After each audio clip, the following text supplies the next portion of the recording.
हनुमान् श्रीपदो वायुपुत्रो रुद्रो नघोजरः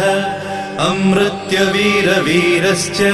ग्रामवासो जनाश्रयः धनदो निर्गुणः शूरो वीरो निधिपतिर्मुनिः पिङ्गाक्षो वरदो वाग्मी सीताशोकविनाशकः शिवः शर्वपरो व्यक्तो व्यक्ताव्यक्तो धराधरः पिङ्गकेशः पिङ्गरोमा श्रुतिगम्यः सनातनः अनादिर्भगवान् देवो विश्वहेतुर्जनाश्रयः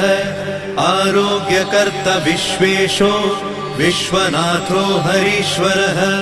भर्गो रामो रामभक्तः कल्याणप्रकृतिस्थिरः विश्वम्भरो विश्वमूर्तिर्